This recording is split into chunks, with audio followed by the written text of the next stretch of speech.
Hey family, we are returning to Washington, D.C. on April the 26th for the Forte Experience all-white affair. Listen, come in your flyers, all white, and be in the building at the wharf at the Dockmaster in Washington, D.C. Visit www.thefortecommunity.com. www.thefortecommunity.com. We have a mastermind session. We also have the networking party with a live band with DJ Electric. It's going to be crazy. Trust me. Network with some professionals. Get in the building because it's going to be like that. So make sure you get your tickets like today. Out of here. What's up, y'all? Welcome to the Forte Podcast. I'm your co-host, Dominic Epps. And I'm your co-host, Randall Monfiston. And we are here to dive into your lane of greatness to discover what comes easy for you that may not be easy for all others. Everyone's a genius, from the 9-to-5 employee to the Fortune 500 billionaire. We're here to highlight those attributes through dialogue and interviews with what? Amazing guest. Yeah. But I got one question for you, brother. What's that, bro? Hey, man, tell me, what's your for? Hey. So look, bro. Look. I'm excited about tonight, right? I know we got an amazing guest, right? I want to play this video, man, because we had a great time this weekend at the family reunion, the virtual family reunion, right? And this video, man, that I played brought back some memories, man. Check it out right quick. Check it out. Yeah. Y'all knew that to slide on you. That's what you did. Oh. Well, I thank you for the gratitude, but I'm always pull that trigger. And I got one. There you go, Arm. Get down or lay down. It's up to you. That's your choice. That's your only choice. Hey, listen, man. You already know you can't have a family reunion without playing those spades, brother. You know what I'm saying? Like, it's just something about that card table. And you know how I get down on that card table.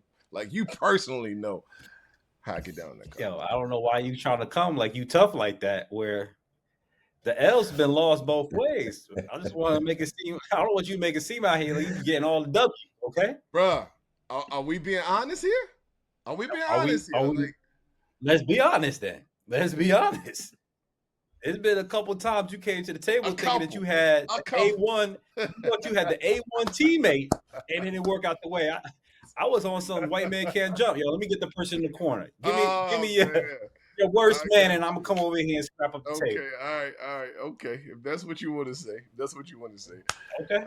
Well, listen, y'all, we're excited, man. April the 26th, bro. Talk to them about, like, what do we have going on April 26th? Because this is something special, man. Talk to the people for us, please. Yes, sir. So we're coming for our third annual all-white DC network party, the Forte Experience.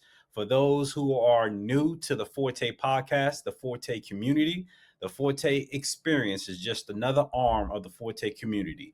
The podcast is for us to get guests that you may want to meet in person, to glean from them and hear what their story is, and then meet them in person through the Forte Experience. So we're coming to the Wharf, April 26th, the Dockmaster building. We're working on some content now so you can see how beautiful this space is. We're talking about floor-to-ceiling windows on a pier. Come on, you know the scenery is going to be dope. I can't wait till these content videos come out so you can see what we got in store. But we got $1,000 elevated pitch coming. We got a DJ Electric. Hold on, $1,000. Did you say $1,000 30-second pitch competition? $1,000. Say again? Yeah. But you know what? I want to talk about something else real quick, though. Bro, you got on the new merch. You got the new merch. Yeah. Is that how we doing it now? You got the new merch. Come on, brother. Let them know. Hey.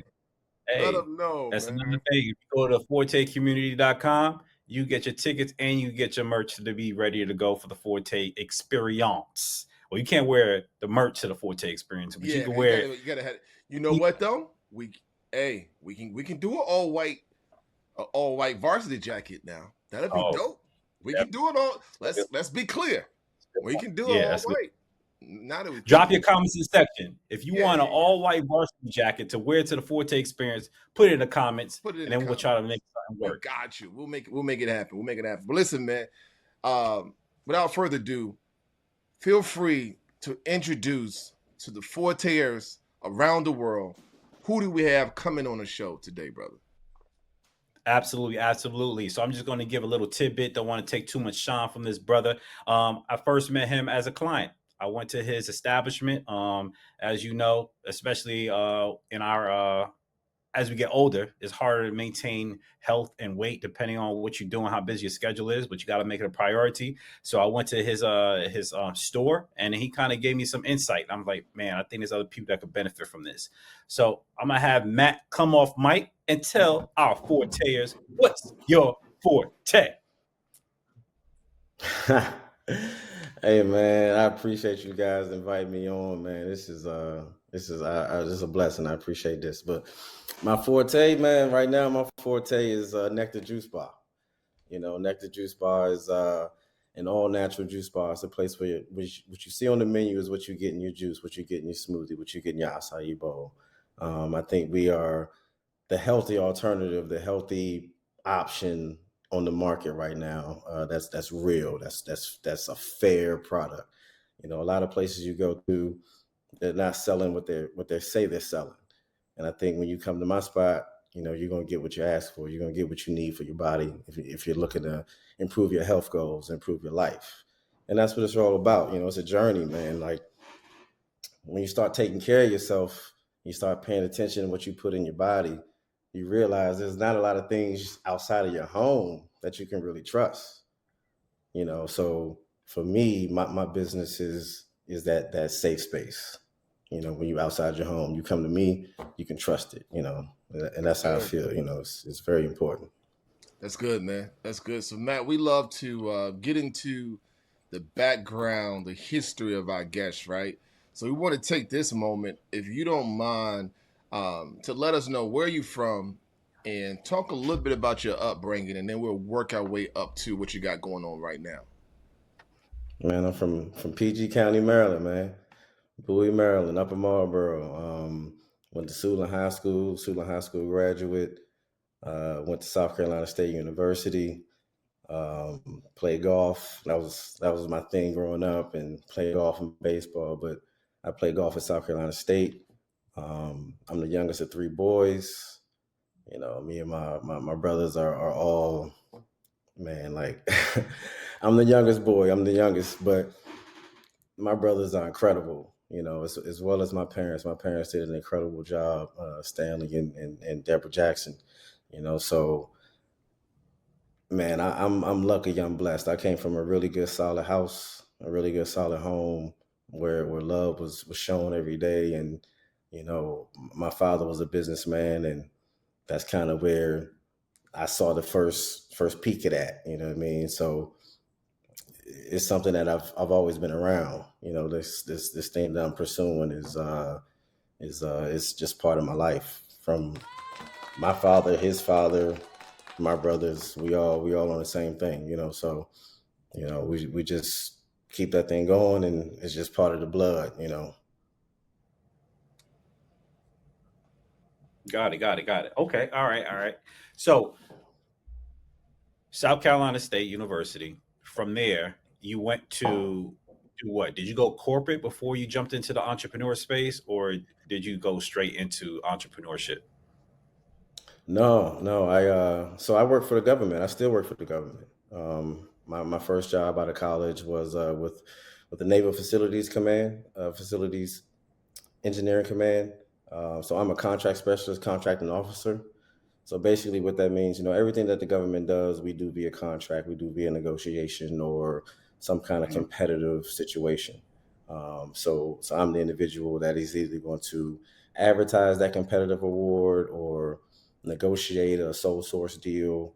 You know, so when I was with the Navy, I was doing construction contracting. We were building things, designing things for all facilities in the Mid Atlantic area, as well as some offsite facilities in Guam and things of that nature. We had some offsite stuff we did, but most of our stuff was in the general area. Then I went to NAVC where I did weapon systems purchasing.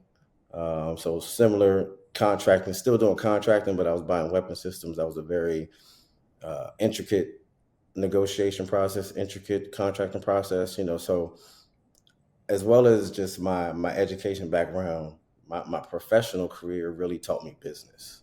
My professional career really gave me an insight of how things really work.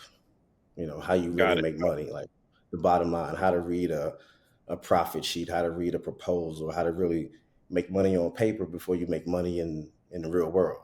Because you got to make money on paper first, no matter what you're doing. So yeah, my business career or my professional career is still ongoing. I work for NIH now, still doing contracting, still doing construction contracting.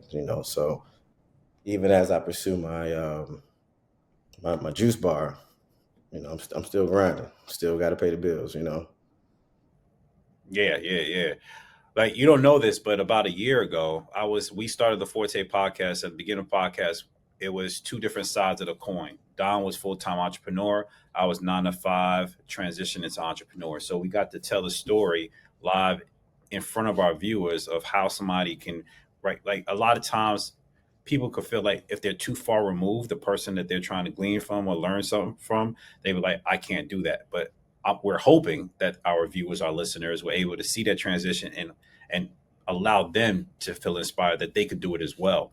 So for you to be on, because I don't think we've had somebody who's been, no, we've had a couple people, but I don't think they've been fully transitioned into the entrepreneur space. They're still doing that transition. So you have a full, like, running business, employees, and all this other stuff. I think you made a comment. I kind of laughed. I don't know if you caught that. You say, I'm the HR, I'm the recruiter, I'm the owner, I'm out here making juices, I'm doing employee work for multiple. Yo. And I feel that because I transitioned into the transportation space from being 9 to 5, and I'm still going through that. I'm still going through the hurdles of trying to manage being HR, recruiting, like the fleet manager as far as managing the drivers and all this other stuff, right? And then administrative costs, the back end business stuff that comes with just maintaining the trucks.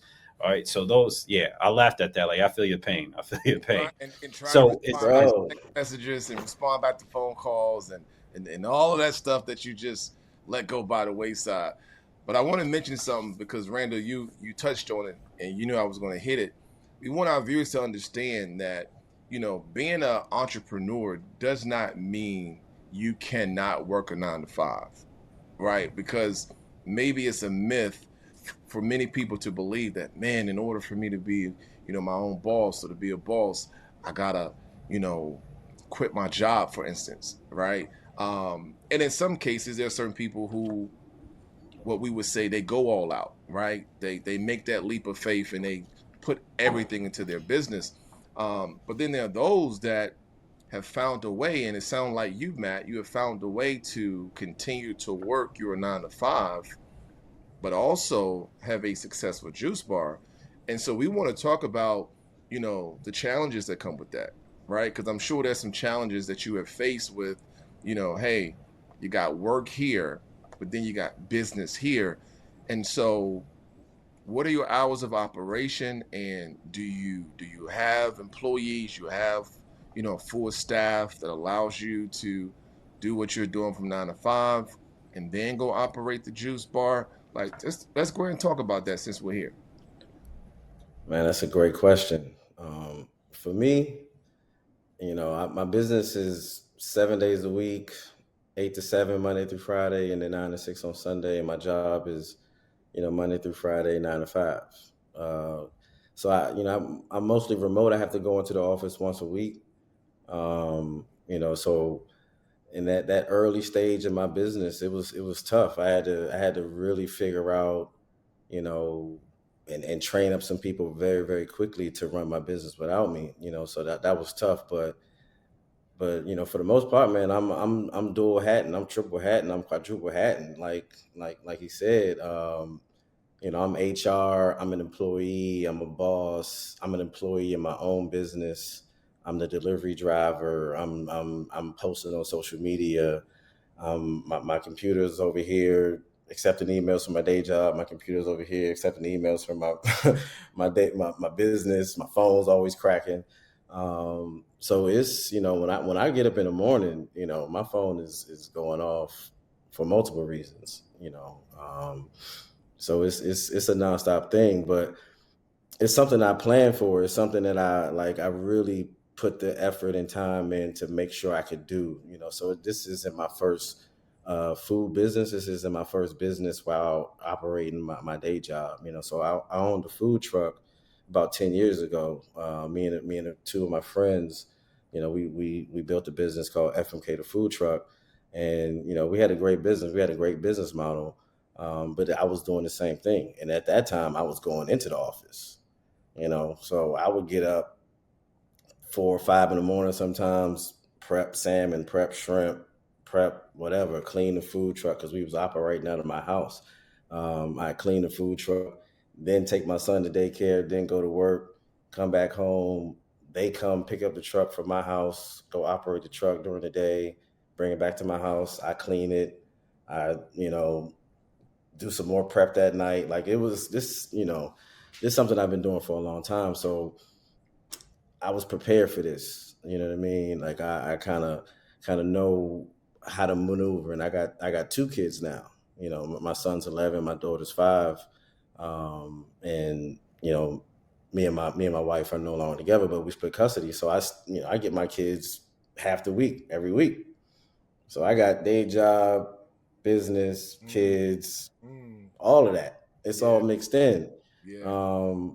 But it's not something that I stress about or worry about. It's just the task at hand, right? Like when you set out to do something like this, it is what it is. Absolutely. Like, what you gonna do? You gonna cry about it? No. Like I signed up for this. Right.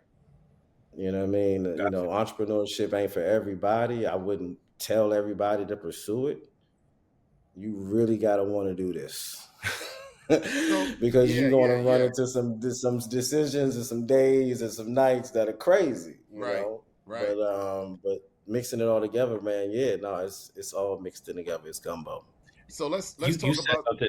No, go ahead, Randall. Go ahead. Nah, like as you were talking, I felt it in my heart, that you got to feel this. You got to feel to be an entrepreneur. It can't be like, hey, like I know social media makes the glam and glit on the back end. You get all these dollars if you do it right. Yeah, but there's war you got to go through before those dollars. Your mindset has to shift before your bank account shifts. And if you're not willing to go through the headaches, the pains, the emotional up and downs, the bank overdrafts potentially, right? If things don't go the way you plan, you got to deal with all those headaches before you reap the rewards. And if you're only doing it for the money, solely for the money, then I don't think that you're going to be. Come on, man. You're going to be man. right? Bro, it has to be. Listen, I had this. You got to find something else that's more meaningful for why you do it. Yeah, man. I had this conversation, man, with someone, man, and it was talking about, basically they can't wait to be a boss, right? They can set their own hours or whatever. I said, man, I'll be honest with you, man. I said I work more than I did, when I had a 9-to-5 job. You know what I'm saying? Yeah. Because to be honest, you're almost never off because anything is subject to happen, right? And so I'm like, nah, that ain't the right mindset to have. Now, there's freedom that comes with this, but it's not the freedom that you may expect. You get what I'm saying? And if you are looking to sleep in, for instance, and say, well, I start my day a little later because it's like, your business is going to plummet as a result of it, right? But how we look at challenges and how we respond to challenges is important. Like today, I'm in one of our properties, man, and there's water coming in from the rain. And I physically see it, right? And it's like, I mean, are you going to cry about it? Or you going to just fix it? Right. And it was good to know that, hey, you know what? I had the guys cut out this piece of sheetrock for something and I didn't know what was going on, but now we see and was able to see where it's coming from. So everything happens for a reason. So into these challenges, so you're a father, you're a full-time father, full-time employee, full-time entrepreneur of your business, right?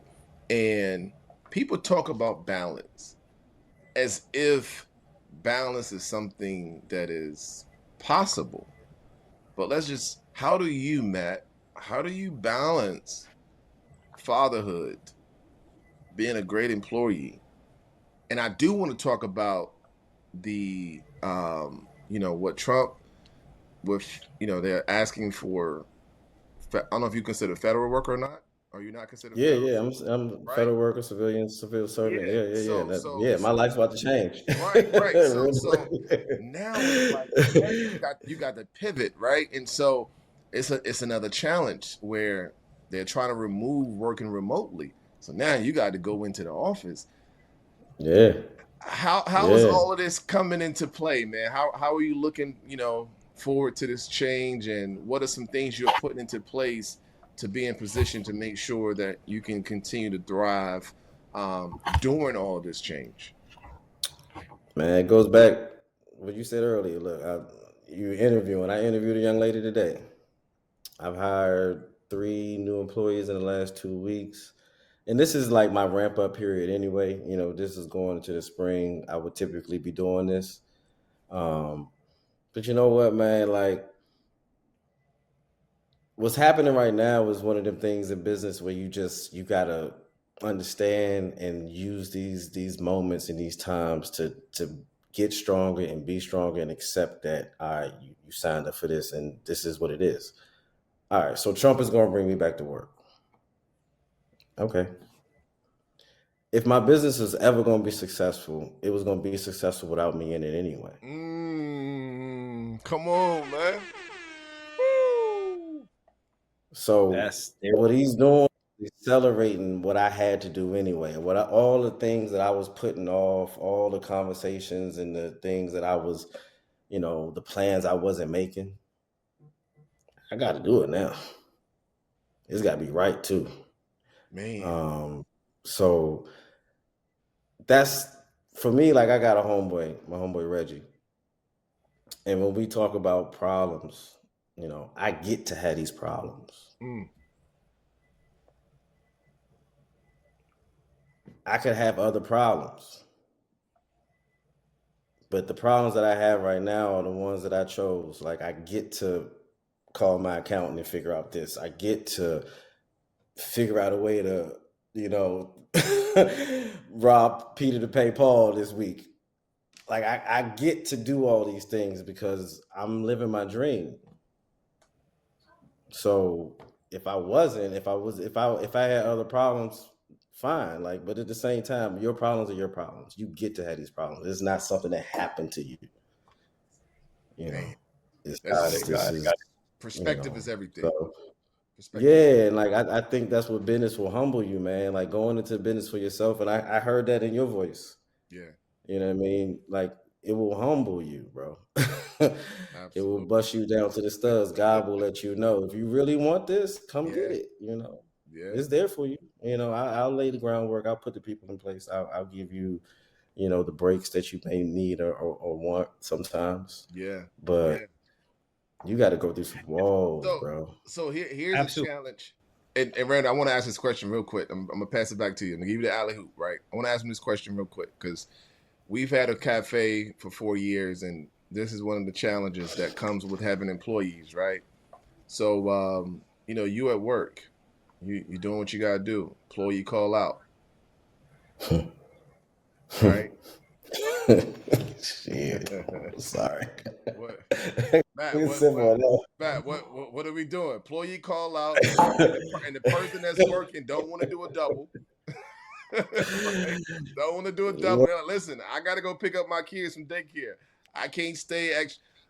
What are we doing, Matt? Talk to me. Man, I've been in the drop-off line with my son in the car, dropping him off to school.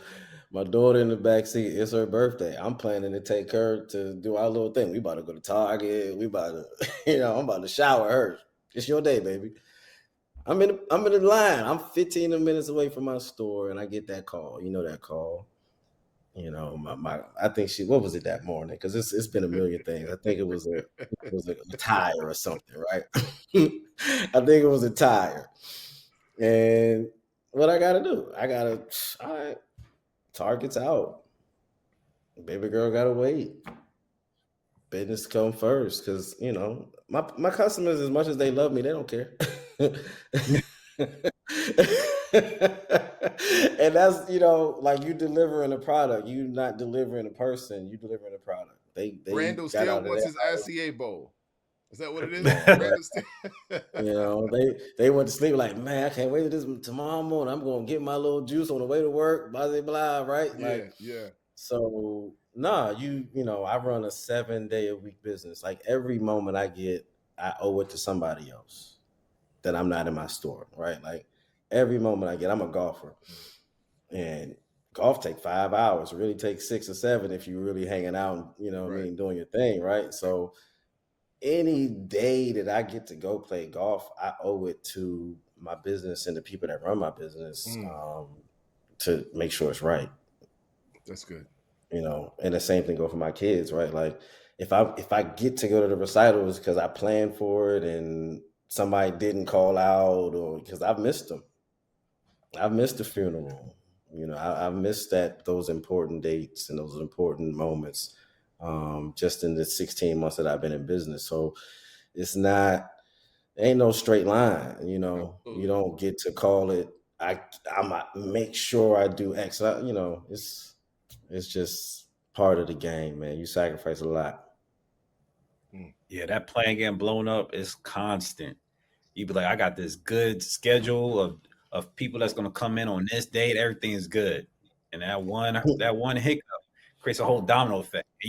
Like I think what Don was alluding to, right? I don't have a CDL, right? I just know the business side, and I lean on some couple of drivers that I trust and help me call bull BS when somebody's trying to pull wool over my eyes. But yeah, it's like a shuffleboard, right? You're constantly trying to shuffle pieces around at the same time, think ahead of how you may be overburning or bring out your good drivers because you're trying to plug a hole for the drivers who aren't doing or pulling their fair share of weight.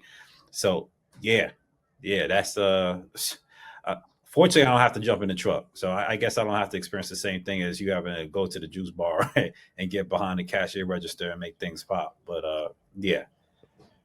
Yeah, that would be a Yeah. headache. I can Yeah, imagine that. yeah, A 13-hour drive, if one of my drivers call, oh man. Oh man. Yeah, man. Let it be on a cold day too, right? Man. Yeah. So Matt, my question for you now, man, what inspired you to start the juice bar?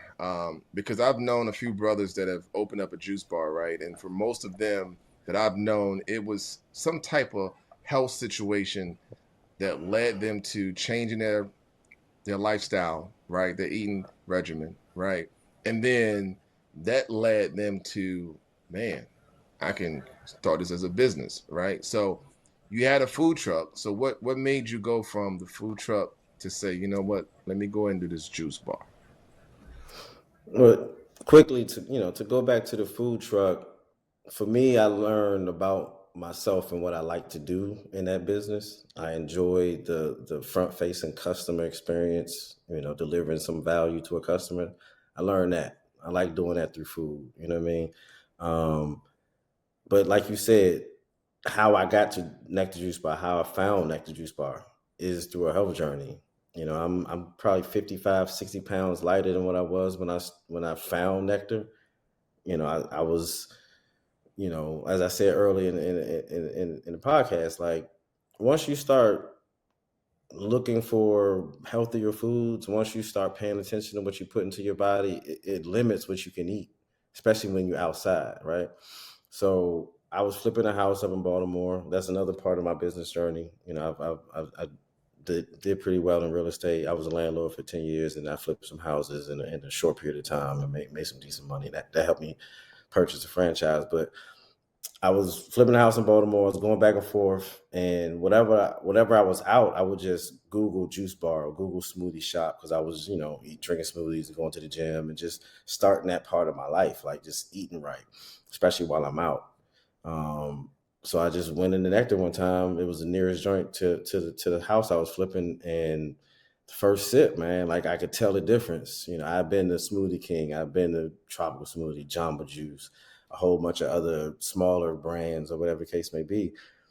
And once I tasted Nectar, I was like, all right, something's different about this. Like, what is this? You know, and that took me down a rabbit hole of TikTok and YouTube of like, all right, how does Tropical Smoothie make their smoothies? How does Smoothie King make their smoothies? What does Nectar do that's different?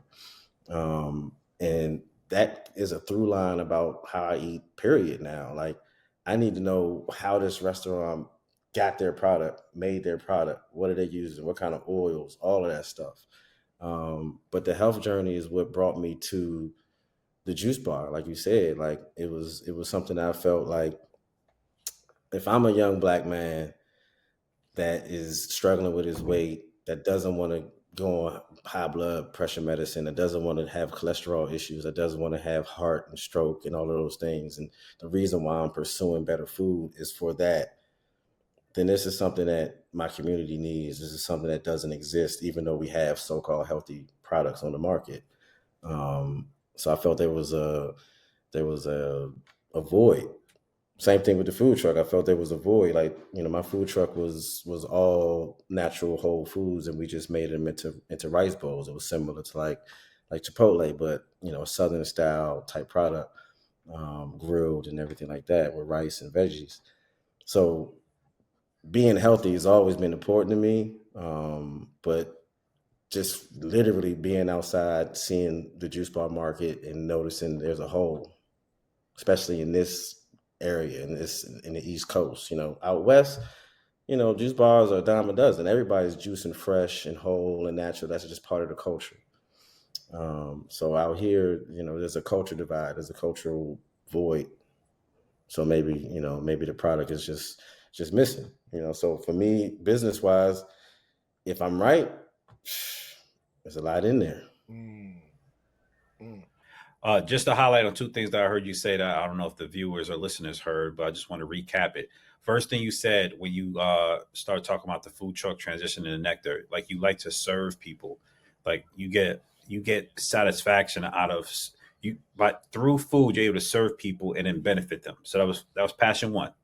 And this is going back to the conversation from before about you have to find something that you're passionate about that moves you, that's more than money. So that's the first thing I heard you said. And then the second thing was that you, through your own journey, as Don mentioned, you were going through your own way of trying to figure out a better way of eating and healthier lifestyle. So you like, how do I bring this to my community? So this way they can also benefit from what I'm learning. So that's the second fold. So it's all about the serving other people. And I think that's what people miss, is that you get so caught up in the money, but you forget about like what value adding to somebody else, and the money's gonna come thereafter, because that person is gonna go talk to somebody else because you added value to them. And then that person will talk to somebody else. And before you know it, it's not the one person you're going to get rich off of. It's going to be multiple people that you've aspired, that you've helped. That's where the riches come from. But you got to just focus on just delivering as best a value product as you possibly can. And everything comes thereafter. That's good. That's what I took away from that. Yeah. 100%. 100%. Yeah, that's good. So let's talk about what was your next steps. So you taste this smoothie, you notice it's something different. You do your research, right? So what led you to saying, okay, I would love to invest into this franchise? Like, and what was that process like for you? So, as I said, I flipped a few houses. Me and my partner flipped a few houses. I had my first house that I owned since I was 24. This was about 5 years ago, almost. So I'm 34, I'm 35, and I'm about to cash out, basically. You know what I mean? So me and my partner, we flipped like 3 houses in a 2-year period, and then I sold my first house. So I did pretty well, in a very short period of time. This was pandemic time, so things was going crazy, prices were going crazy. So, timing is everything, man, in business, especially in real estate, and like I said, I owned a food truck. I knew I wanted to own something brick and mortar, because food truck business was fun, but it was tough. And the goal and the layout and the design of my food truck was for it to go from food truck to brick and mortar within 2 years. Unfortunately, the friendship and the partnership that I was under dissolved in 16 months. And that's lesson number 1, number 2, number 3, number 4, number 5, number 6 in business, right? Who you in business with is the most important thing. Like you can have the greatest product in the world. You can have the best. Say it again, Matt. Say it nice and slow for the people in the back who haven't heard, because that's important. That is so important. Man, it's the most important thing. People, But the people you do business with and sell to, are the most important part of any particular business. But who you partner with is everything. So you got to match energies, you got to match desire, you got to match what do you want out of this. And if those things don't align, man, it's very tough to put paper to pen and put money behind it, because you're gonna lose, and it's gonna be unfortunate, but you signed up for it. So I want to pause you before you. I want to pause you before you get further into the franchise, right? Because you talked about these were friends that you went into business with, right? And then not only did the business dissolve, but the friendship dissolved, right? Mm. And so was that, and I'm just asking, I'm not trying to put you in a hot seat, but I'm just asking, right? Was that more of, was it personal that led to the dissolving of the business, or was it the other way around? The business experienced challenges that you all did not know how to handle and compartmentalize to just business and not impact your personal friendship. Because most people can't do that, right? Because the business can have its issues, but can you set that there and say, listen, we got issues here, this is what's happening, but this does not impact who we are, because at the end of the day, we're still friends, we're still brothers and sisters, whatever it is. And true friendships are tested if you decide to do business together. You know what I mean? Because Yeah. making money will test your friendship, and losing money would test your friendship. And I can say publicly, me and Randall have experienced both, and I think we still solid. Like that's you know what I mean. We still good. We them hit these waves, right? But so talk to us about that, man. Like, what dissolved first, or was it like all at once, like boom? Our business should have never dissolved. Our business was solid. Mm, It was personal. It was ego on both sides, on all sides. Myself big time included in that, right? yeah, We were young. I was 29, 30 when we did this. This is the first big venture for all of us with this much at stake. And it was one of them situations where everybody wanted and needed to be the captain.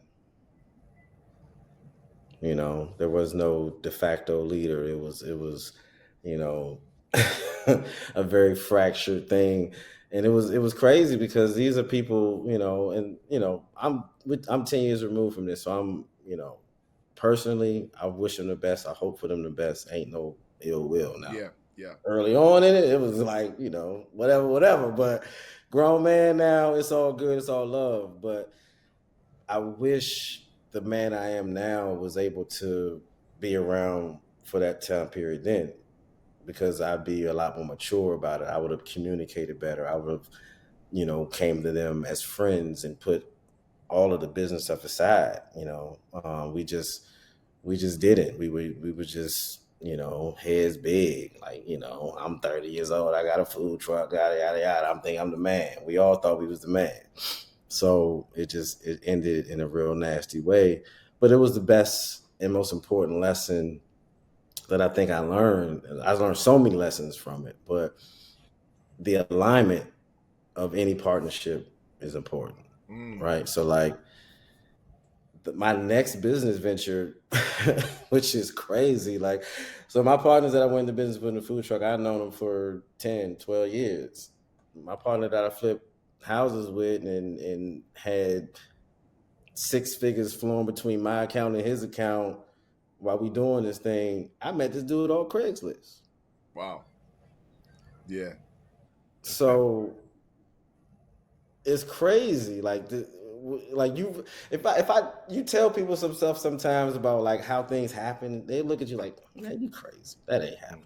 Yeah. No, nah. I met a dude on Craigslist, and me and him made $100,000 together. Wow. Crazy. How long did you vet him? Like, or was it like we communicated over text and phone, because I was trying to find a house. Okay. Like I was on my own. I was trying to find a house to flip. He had a property he was trying to get rid of.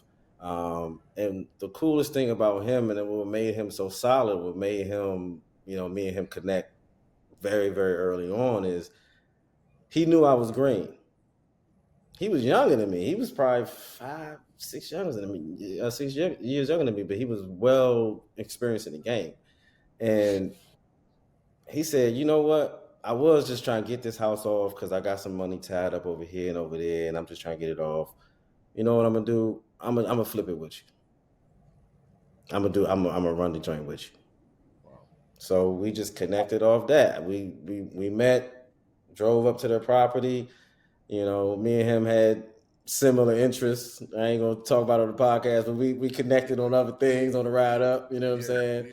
Yeah. And it was like, okay, cool, brother. Like, and we just vibed out. And trust is built over little micro things, right? So what I appreciate about Oaks, his name is Usama, man. Usama, man, love, appreciate you always. I gotta holler at you when you talk in a minute, but that's my man for life. Yeah. You could talk to him at the Forte He always experience. communicated with me. He always kept me abreast of what was going on because he knew I didn't know. So he always kept me aligned, or, hey, we doing this, we doing that. It costs this, it costs that. I talked to the contractor about this, talked to the contractor about that. The lawyer said this, real estate agent said that. Boom, boom, boom. Like he literally dragged me through the process hand by hand and taught me the game. And then the next 2 houses we flipped, I ran point, and he was, we just traded money. Yeah. Because he trained me up so well. So, those lessons are like, you can't pay for that. You lucky if you have an uncle that can show you something like that, or your daddy can show you something like that. But I met this dude on Craigslist. Wow, man. Wow. So that's dope. Yeah, that's real dope, man. So let's get back to the franchise. So what was that process like for you? Man, it was a long process, really. Like, I think we signed the franchise agreement November 21. So it's funny. So like when you pursue a franchise, and every franchise does it different. Because like I looked at a bunch of different franchises. I was looking at UPS stores, FedEx stores, a couple cleaning companies, all kind of stuff. I was just looking for things to park this money I made and try to find some cash flowing business, because I was tired of having my money tied up in real estate. I wanted something that was cash flowing. But when you pursue a franchise, they have like these meetings, and it's just like an open forum meeting, like a Zoom call like this. And it was the CEO and like the president, and they just have a little powwow, and they have everybody go around the room and explain who you are and why you want to be in the franchise, or why you're excited about Nectar and this, that, and the third. So they vet you as much as you vet them. They gonna look at your financials. Okay, boom, that's easy. You either got it or you don't. And to speak about the financials, you need for Nectar, you need about $250,000 of liquid net worth at the time. It might be the same or a little bit more, but for most franchises, brick and mortar franchises, you're gonna be in that $250,000 to up range of what they need from you. But they vet you, and I'll never forget. I'm in a Zoom call, and Plaxico Burris is another person in the Zoom call. Wow. That's looking to be a franchisee. And I talked to Plaxico yesterday. He built his store in Nectar in New Jersey. You know what I mean? So it's crazy. But to go, to continue on with the process, like, franchise fee for Nectar is $35,000, and that effectively allows you to run their business. That's what a franchise fee does. It says, hey, we'll allow you to run my business. I'll give you everything you need. A business in a box. That's what a franchise is. A business in a box with a whole bunch of manuals and recipes, and you should do this and you should do that, and this is how you do it. Boom, boom, boom, boom. Everything after that is on you. You got to go find a broker. You got to go find, a space you want to lease. You got to go find a contractor. You got to go find an architect. You got to go source everything, your lawyer, your accountant, so they give you a business in a box, and you got to go, it's like a chia pet. You got to go put water on it and make it grow. And it's up to you. Ain't nobody to call. Wow. They granted, I'm not. I don't want to say ain't nobody to call. They are supportive throughout the whole process. So like, you have a construction manager, you have a real estate manager like that. You can bounce things off of. But at the end of the day, this is your decision of where you're gonna sign a lease. This is your decision of who you're gonna hire. This is your decision of how you're gonna run your business. So like every franchise that you go into, some Wendy's are clean and some Wendy's are another way. Right. You know what I'm saying? Right. So what you're seeing is the person behind the mirror or person behind the wall, that's presenting that particular Wendy's, So it's a business in the box, man, and you got to go and make it happen from where it goes. So we signed the lease agreement. We signed a franchise agreement in November 21. We signed the lease at my space in June of 22. So you typically get, like say for example, Commercial you sign leases it are like 5 to 10 years, if I'm not mistaken. Yeah. So my lease is 10. Okay. Because I built out a space. So the space I had was what you call a empty shell, but I forget what they call it, empty shell or something like that. But basically, there was nothing there. There was no plumbing, no electrical, no nothing. It was a full build out. I had to put a grease trap in the ground. That's one thing. Like it's one of them things, man. Like, Yeah, you with it? like, yeah. Like, man, like knowing you there's don't so have much anything you that you're gonna use don't it know. for. Yeah. There's so much you just don't know. There's so much like I have a mentor. He owns he's a founder and owner of that jerk, Rich Frey, great brother. Help without him none of this is possible. And he told me, he's like, look, you need to figure out if you got a grease trap or if you get a grease trap requirement. I'm like, oh, all right, Rich, yeah, I'm looking to it. Grease trap $60,000, fool.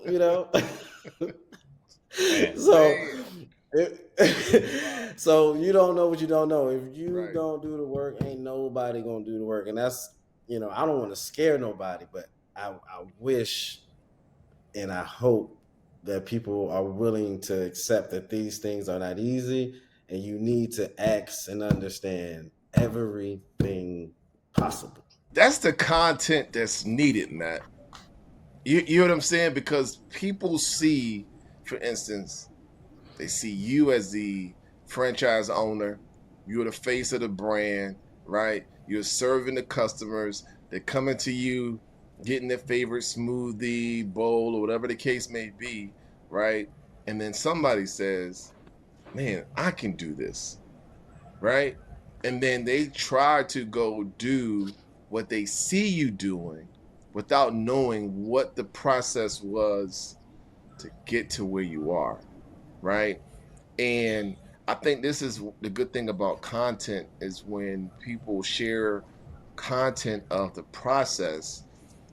For some people, one, this is why you may need to keep your 9 to 5, right? Because starting a new business, you're going to spend way more money before you start recouping anything, right? Your employees are going to get paid. You are not. you're not, right? Like, trust me, I know firsthand what that process is like when everybody getting a check and you just handing out checks, you know what I mean, and watching the account just go. Hey, you hand out checks and you're like, where mine at? Where mine at? Man, that direct deposit you hoping something don't come out so that check can clear. Like, listen, let's keep it a stack, right? But you see the smiles on your customer faces, you see the results, right? They're excited, right? And it's those things that help you to continue on. So let me ask you this, because we're deep into this thing. what are your goals, man? Like, give us some short-term goals, man. 2 to 5 years. 2 to Matter of fact, 5. 10 years. You got a Yeah, 10-year okay. lease. You might as well Okay. go all the way 10 Yeah, years. yeah, okay. Let's go You for got a 10-year 10 lease. years. You better have a plan for that That's whole good, 10 bro. years. That's good. I like that. That's good, bro. That's good. Yo, short term and number one goal right now is to increase my store sales 50%. I think I can. I think that's for me. That's the number one goal. We had a solid first year. I think we was, if I look back at my projections, we were right, on target within 10-15%. So like, math did good, but I know we have a big window to grow. So short term, 2 to 3 year goal. By end of year 3, I want our sales to be 50% higher than they were in year 1, and that puts me in a real good financial position, in a position to really make my 10-year goals possible. Right. So my 10-year goals is effectively to build as many of these as I can. So in 10 years I want to have 5. You know, and I don't think I told nobody that. I shouldn't even say that out loud. Come Exclusive. on, come on. I'm about to say, you Forte exclusive. Let's go. You're not comfortable. That's good. You're in not 10 years, comfortable. in 10 years, I want to have 5. Like, you know what I Yeah, mean? And yeah. It's but done, man. You as got it. as You many as got it. as many as possible. Like, like I said about the brand, I think for one, the product is needed. 2, the brand I think is it's malleable. People can't, like, for example, I don't have a whole lot of marketing money. Like we was talking about earlier about you know that experience that I have to deliver. That's the way I get people back into my store. I get you back into my store because we're good and we're selling a good product. And whether I'm there or not, my employees are great. So you're going to get the same thing you get out of me. You're going to come in there and leave knowing, all right, these people listened to me, they heard me, they tried to deliver, and they provided value to me. And that's, to me, that works everywhere where your business fits inside of a little box. That's right. So I Hey, just need to that's find some real. boxes. My pleasure. That works Yeah, everywhere. I'm a Man, like for real, like Hey, I'm gonna second that, Matt. I went in there 2 times. First 2 times I've been there, Matt was behind the counter and he hooked me up with the juices. The third time, I was rushing in traffic. I need to get there before it closed. Matt wasn't there. I was like, dang, I'm not gonna get the same service. But in my naiveness and thinking that Matt couldn't replicate, he did. Both the employees blew it out the water. Smiles on their face. They went back there. They made the juice. They even helped it bring it to the car. All of that. I was like, yeah, yeah. So you got a good thing going over there. I just wanted to make sure that you got that reassurance that your employees are holding it down.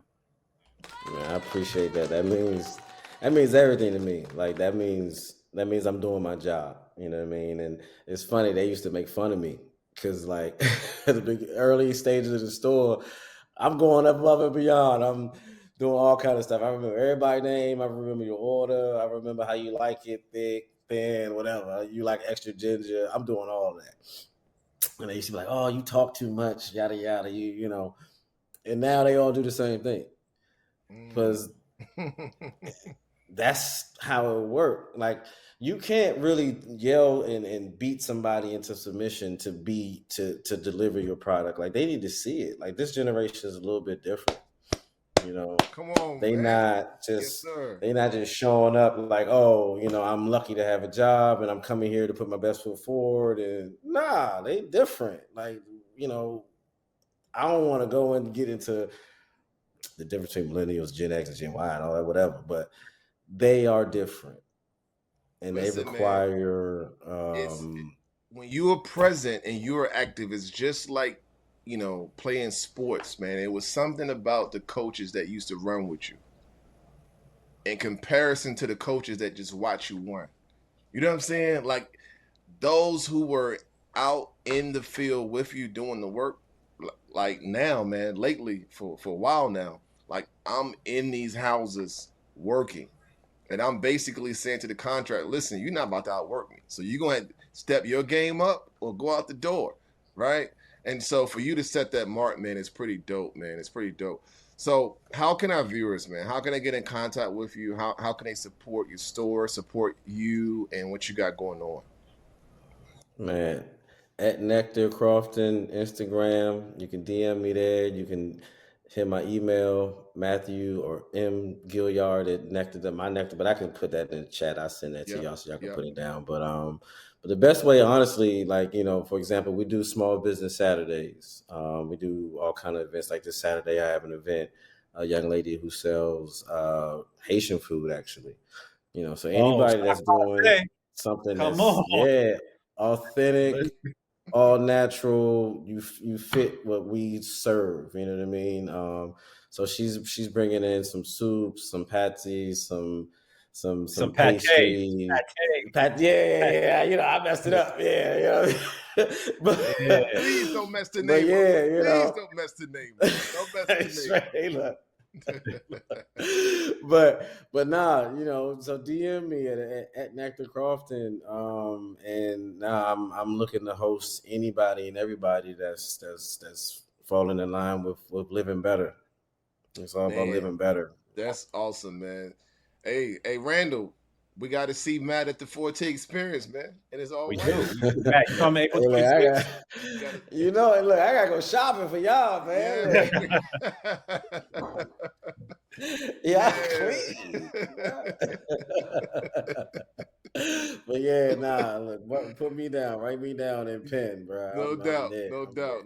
Well, yeah, man. Listen, y'all make sure y'all get y'all tickets. Matt is going to be in the building. If you want to come up to him, ask him some questions about how he, some in-depth questions about how he got started. If you are looking into, acquiring a franchise, and you want to know what that process is like, Matt is going to be at the Forte Experience. And make sure you go to www.thefortecommunity.com. Get your tickets, people. Get your tickets. Hey, Randall. Fire episode, brother. Yeah, man. Yeah, Matt. Thanks for coming on again, man. Thanks. Hey, I want to let you know that last month leading up to the Forte, I'm going to be all at Nectar Juice. I'm trying to slim down so I can be in my all white looking red. Matt, bro, all my money for the last couple of weeks leading up to the Forte. I'm starting to see it like man, there's an influx of Black men that are now coming into my store. Talk about that right quick. Talk about that. Real. Talk about that. No, it's funny. All right, so my customer base is women, bro. It's 70% women. It's probably 45-50% Black women. Shout out to Black women. God, I can't run my business without you. Y'all are the basis of what I do. And they bring their husbands in there. They bring their boyfriends in there. They be dragging them in, right? And they be dragging them in, and they be like, babe, you should get a juice.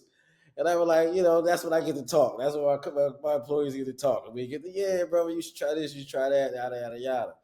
And I can't tell you how many people that have come in there with, nah, I don't want to try that, bro. I don't do green juice. And now they buying 64-ounce jars, and they doing cleanses, and they fasting, or, they tell me that their gout is a lot better than what it was, non-existent, right?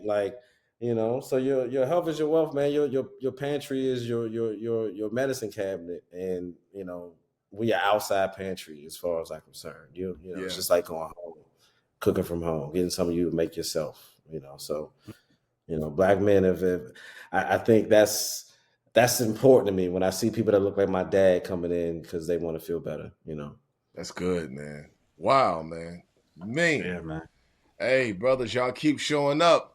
Man. Let's put in this work. Well, Matt, we're gonna come right back to you, man. Hold tight, brother. We're gonna come right back to you. Bro, come on, man. Another one, man. Yeah. This season is fire. This was some good, man, bro. It was good. It was real good, man. And but you know what's gonna be even better? Talk to me, man. April 26th. Hey, family, we are returning to Washington, D.C. on April the 26th for the Forte Experience all-white affair. Listen, come in your flyers, all white, and be in the building at the wharf, at the Dockmaster, in Washington, D.C., visit www.thefortecommunity.com. www.thefortecommunity.com. We have a mastermind session. We also have the networking party with a live band with DJ Electric. It's going to be crazy. Trust me.